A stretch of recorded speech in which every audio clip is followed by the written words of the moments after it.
सभी पत्रकार बंधुओं को नमस्कार। मैंने जैसा आपको कहा था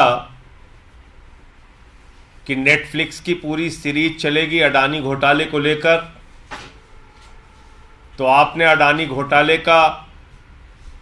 जी घोटाले का पहला एपिसोड देखा, अडानी जी घोटाले का दूसरा एपिसोड देखा और आज अडानी जी घोटाले का तीसरा एपिसोड है। मैंने आपको बताया था कि किस तरह से राजस्थान सरकार को सस्ती बिजली देने के लिए जो कोयला की खदान मिली थी और यह कहा था सरकार ने कि आप अपना खुद से कोयला निकालिए, अपने पावर प्लांट में इस्तेमाल कीजिए और राजस्थान के लोगों के लिए सस्ती बिजली दीजिए। वो दो की दोनों कोयला खदानें अडानी को दे दी गई। अब ऐसा ही एक और मामला छत्तीसगढ़ का सामने आया है। छत्तीसगढ़ सरकार के पावर प्लांट के लिए कोयले की खदान दी जाती है छत्तीसगढ़ सरकार को और यह कहा जाता है कि इस कोयले की खदान से अपना कोयला निकालिए, सस्ते में आपको कोयला मिलेगा, वो कोयला अपने बिजली के पावर प्लांट में इस्तेमाल कीजिए, सस्ते में आप बिजली का उत्पादन करेंगे और जब सस्ते में कोयला मिलेगा, सस्ते में बिजली का उत्पादन होगा तो सस्ते में आप छत्तीसगढ़ की जनता को बिजली दे पाएंगे। और ये कोयला की खदान कहां है? खुद छत्तीसगढ़ में, यानी कहीं दूर भी नहीं जाना है। राजस्थान की सरकार को तो कोयला खदान छत्तीसगढ़ में मिली थी, लेकिन ये छत्तीसगढ़ की सरकार को जो कोयला की खदान मिली है वो छत्तीसगढ़ में ही मिली है। और इन्होंने क्या खेल किया, पूरा खेल आप सुनेंगे तो आप चौंक जाएंगे, परेशान हो जाएंगे कि किस तरीके से मोदी जी की सरकार अडानी को फायदा पहुंचाने में लगी हुई है, किस तरीके से भारत का एक एक संसाधन अडानी को दिया जा रहा है, किस तरीके से इस देश की जनता को महंगी बिजली देने के लिए अडानी और मोदी जी जिम्मेदार हैं। इसको थोड़ा सा आपको समय निकाल के समझना पड़ेगा। आपको मालूम है 2014 में सुप्रीम कोर्ट के आदेश से सारे कोल ब्लॉक रद्द किए गए, जिसमें प्राइवेट कंपनियों को फायदा पहुंचाने की बात सामने आई थी और लाखों करोड़ रुपए का घोटाला सामने आया था।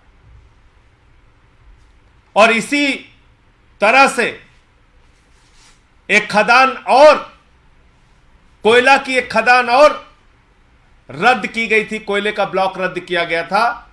वो था गारे पालेमा कोयला की खदान छत्तीसगढ़ की।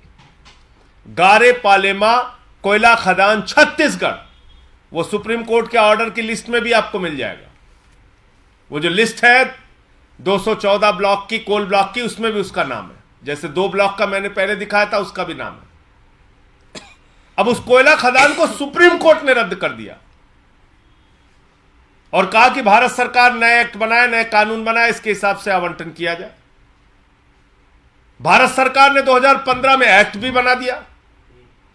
भारत सरकार के एक्ट में साफ तौर पे लिखा हुआ है कि 74% पीएसयू की, यानी कि सरकार की, जिसको आवंटित होगी खदान उसकी भागीदारी होगी, मालिकाना हक राज्य सरकार का होगा और 26% तक प्राइवेट कंपनियों की भागीदारी हो सकती है। साफ तौर पे इस एक्ट में लिखा हुआ है, कहीं आपको जाने के लिए जरूरत नहीं है। नरेंद्र मोदी जी की सरकार का एक्ट, 2015 का एक्ट, जो एक्ट सुप्रीम कोर्ट के आदेश का अनुपालन करने के लिए बनाया गया था, इस एक्ट में लिखा हुआ है।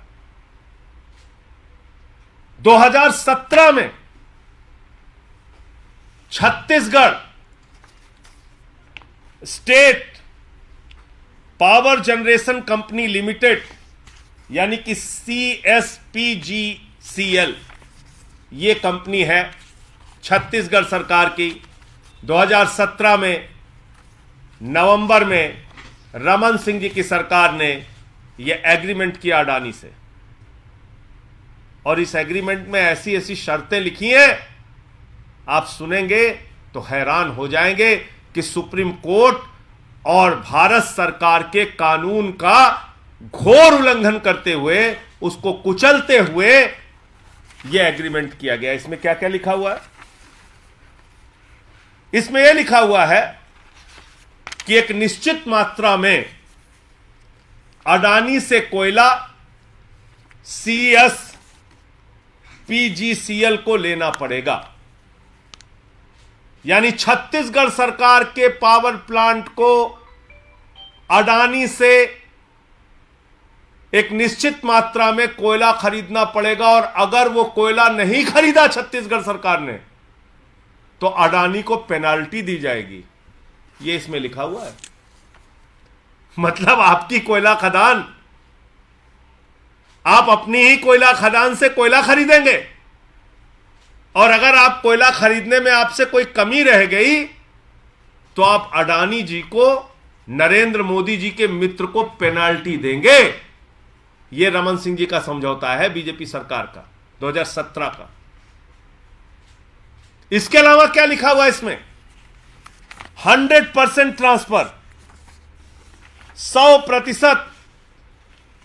ये अडानी का पेपर है, इसको आप देख सकते हैं। इसमें साफ तौर पे लिखा हुआ है AEL may form 100% owned special purpose vehicle to act as MDO and sign the CMSA with CSPGCL।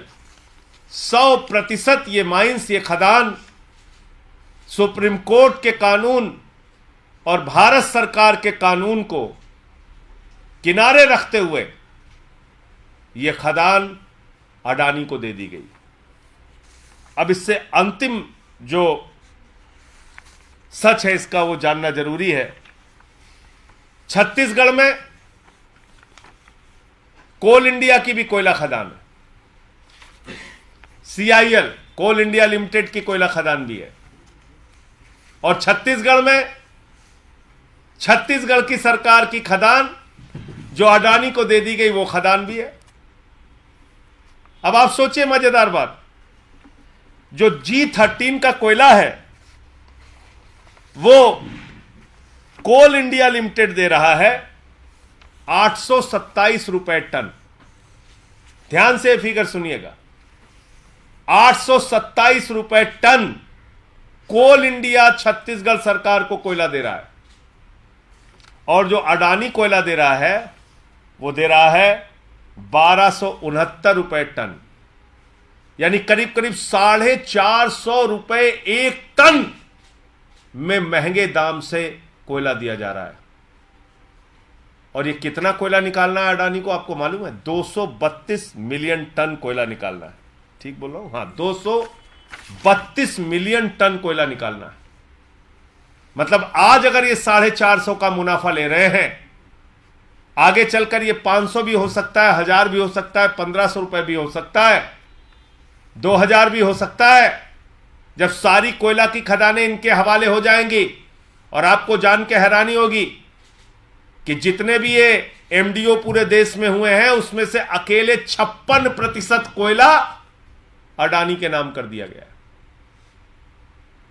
तो अगर इसी कॉन्ट्रैक्ट को आगे बढ़ता हुआ मान लिया जाए और 232 मिलियन टन की खरीदारी का जो छत्तीसगढ़ सरकार ने समझौता किया अडानी के साथ, इसी समझौते को मान लिया जाए तो करीब करीब इस पूरे खदान के कोयले निकालने में 25,000 करोड़ रुपए का मुनाफा अकेले एक खदान से अडानी को पहुंचाने के लिए मोदी जी की सरकार ने और भारतीय जनता पार्टी ने रास्ता खोल दिया।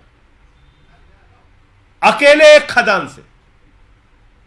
आप मुझे बताइए, आप कोयला उसी को, गैस उसी को, बिजली उसी को, पानी उसी को, सारा कुछ उसी को देते जा रहे हैं। देश के सारे संसाधन उसी के नाम पे नीलाम करते जा रहे हैं। जब सुप्रीम कोर्ट ने कोल का ब्लॉक रद्द कर दिया तो आखिर मुझे बताइए कि आपने कैसे 100% ये कोयले की खदान अडानी को दे दी? कैसे इसमें कॉन्ट्रैक्ट किया गया कि छत्तीसगढ़ की सरकार अपना ही कोयला लेगी और अगर नहीं ले पाएगी तो उसके लिए पेनल्टी देगी? कैसे इसमें आप महंगा कोयला खरीद रहे हैं। जो कोल इंडिया का कोयला है वो 827 में मिल रहा है, जो अडानी का कोयला है वो 1269 रुपए पर टन में मिल रहा है। ये आखिर हो क्या रहा है? अपने एक मित्र को फायदा पहुंचाने के लिए क्या क्या कर रहे हैं आप? और इतने बड़े घोटाले पर, इतनी बड़ी बात पर सुप्रीम कोर्ट और एक्ट को किनारे रखते हुए जो अडानी के साथ समझौता किया गया, इस पे कभी कोई सीबीआई नहीं गई, कभी कोई ईडी नहीं गया, कभी कोई इनकम टैक्स डिपार्टमेंट नहीं गया, कभी कोई छापेमारी नहीं हुई। तो नरेंद्र मोदी जी के मित्र को क्या पूरा देश लूटने की खुली छूट है? पूरा देश आप लूटते रहेंगे इसी तरीके से? तो 2 खदानों का पहले मैंने खुलासा किया, यह तीसरी खदान है जो सुप्रीम कोर्ट के आदेश और एक्ट के खिलाफ जाकर अडानी को दे दी गई है। और इसके पूरे साक्ष्य और प्रमाण आपके सामने हैं। अगर जरा सी भी नैतिकता है तो एक कोयला की खदान बंद की जाए, और छत्तीसगढ़ सरकार की कोयला खदान है, छत्तीसगढ़ सरकार ही लैंड का एक्विजिशन कर सकती है, जमीनों का अधिग्रहण कर सकती है, लेकिन इस मामले में सारा कुछ आपने अडानी को सौंप रखा है। तो ये पूरा आज का मामला था।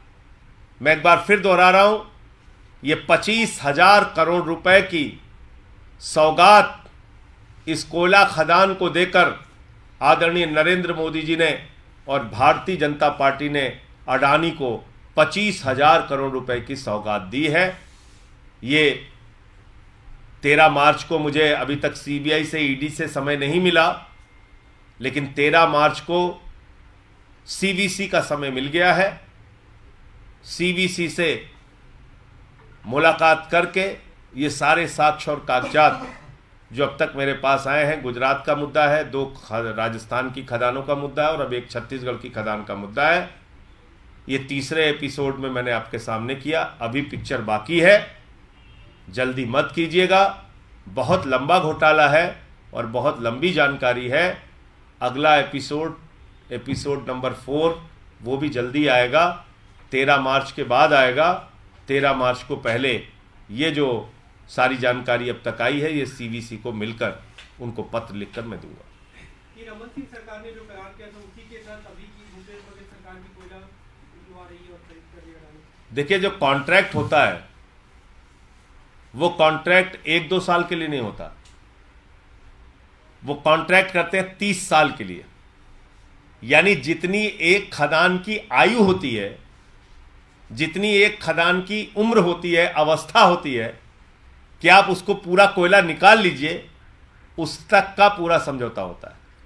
और मैंने तो क्लॉज पढ़ के आपको बताया, इसमें क्या लिखा हुआ है कि हर साल, वो एग्जैक्ट फिगर भी बता दीजिए कितना टन खरीदना होगा। 5 मिलियन टन।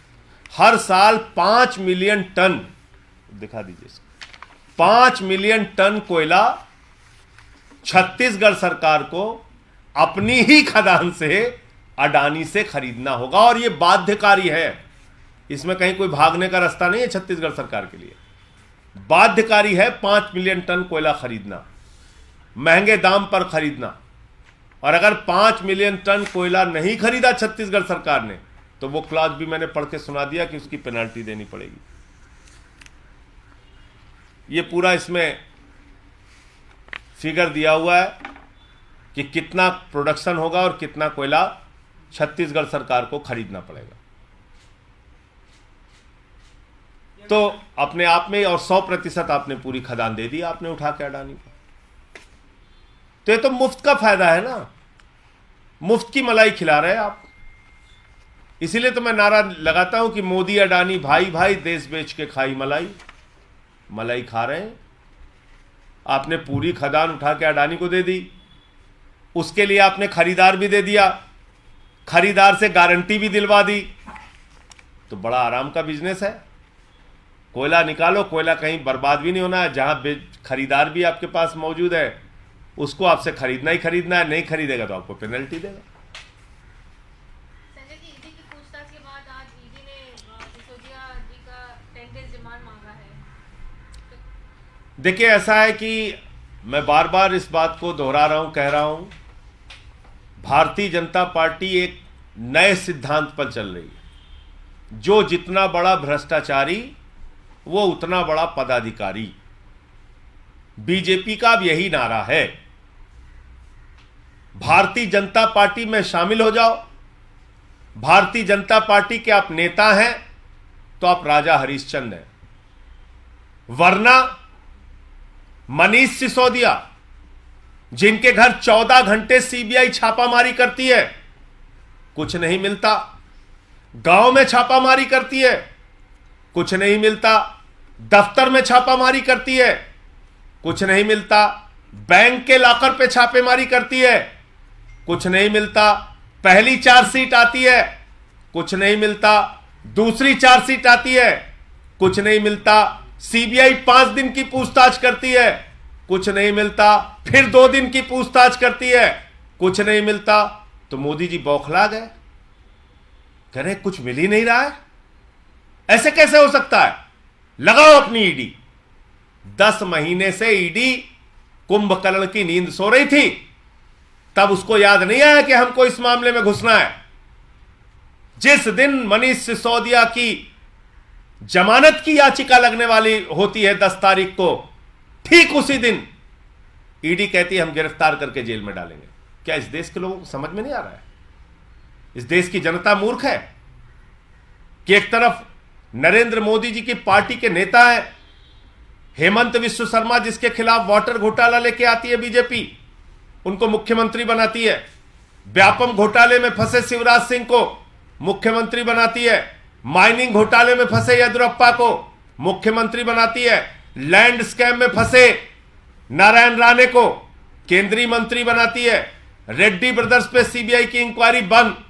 मुकुल राय को पार्टी का राष्ट्रीय उपाध्यक्ष बनाती है। शुवेंदु अधिकारी पे शारदा स्कैम में सीबीआई ईडी की जांच चल रही होती है, उनको अपनी पार्टी का नेता विरोधी दल पंजाब बंगाल के अंदर बनाती है। कितने नाम गिनाऊं, कितने नाम गिनाऊं? जो लोग अजीत पवार पे सिंचाई घोटाले का आरोप भाजपा के लोग लगा रहे थे, चक्की पिसिंग कर रहे थे। अजीत पवार के साथ सुबह 6:30 बजे शपथ लेते हैं। नीरव मोदी, मेहुल चौकसी, विजय माल्या, नितिन संदेशरा हजारों करोड़ देश का लूट के भाग गए। कितने नाम गिनाऊं? गुजरात के अंदर जहरीली शराब से 100 लोग मर गए, कितनी जांच हुई, कितने मंत्रियों की गिरफ्तारी हुई? 150 लोग अलीगढ़ में जहरीली शराब पी के मर गए, कितने मंत्री गिरफ्तार हुए, कितने अधिकारियों पे कार्रवाई हुई? कहां गई सीबीआई ईडी? अभी इनके बीजेपी एमएलए का लड़का 8 करोड़ उसके घर पे बरामद हुआ। कितनी सीबीआई ईडी, कितनी इनकम टैक्स डिपार्टमेंट गई उनके यहां? आप बताइए। अडानी नरेंद्र मोदी जी का दोस्त, लाखों करोड़ रुपए उसकी कंपनी में काला धन लग रहा है विदेशों से। कितनी सेबी, कितनी सीबीआई, कितनी ईडी, कितना इनकम टैक्स डिपार्टमेंट गया? मॉरिशस में एक पते पर 6 कंपनियां खोलकर 42,000 करोड़ रुपए का काला धन अडानी की कंपनी में लगाया गया। उन 6 कंपनियों की आमदनी का कोई जरिया मालूम नहीं। कितनी जांच हुई उसकी बताइए जरा आप। और तो और छोड़ दीजिए, तालिबान से 3,000 किलो ड्रग्स अडानी के मुंड्रा पोर्ट पे आया। 20,000 करोड़ रुपए की ड्रग्स आई। कितनी गिरफ्तारी हुई बताइए आप। और आज जो 20,000 करोड़ का ड्रग्स तालिबान भेजता है हिंदुस्तान को, आज उसी तालिबान को 20,000 टन गेहूं भेज रहे हैं मोदी जी। मोदी जी का नारा है, तुम मुझे ड्रग्स दो मैं तुम्हें गेहूं दूंगा।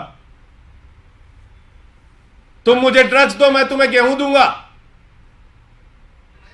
तालिबान को आटा और भक्तों को चाटा। मोदी जी के भक्त कहते हैं तालिबान से लड़ना है, पाकिस्तान से लड़ना है, उनको पता ही नहीं। मोदी जी उनको आटा खिला खिला के मोटा कर रहे हैं।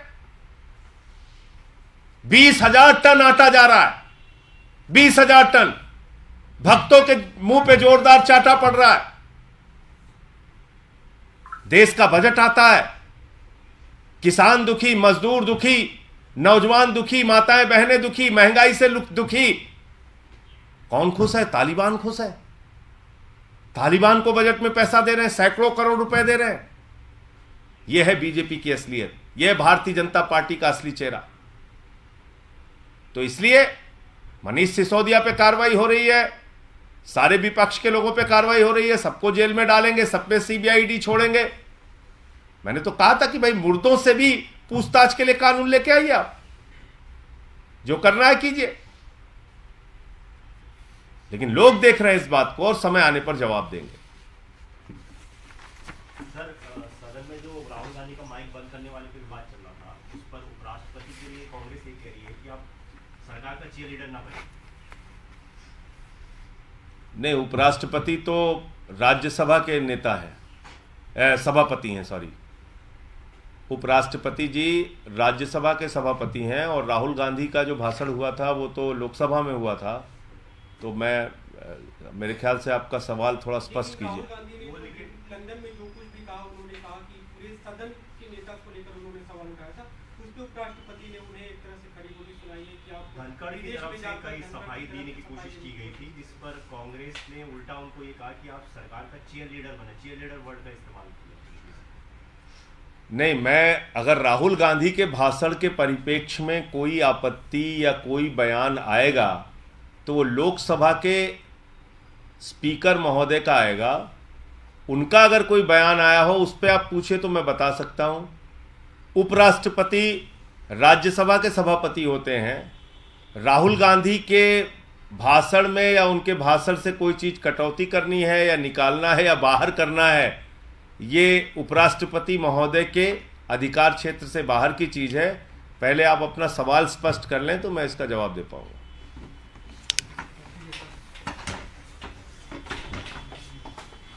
उपराष्ट्रपति वाला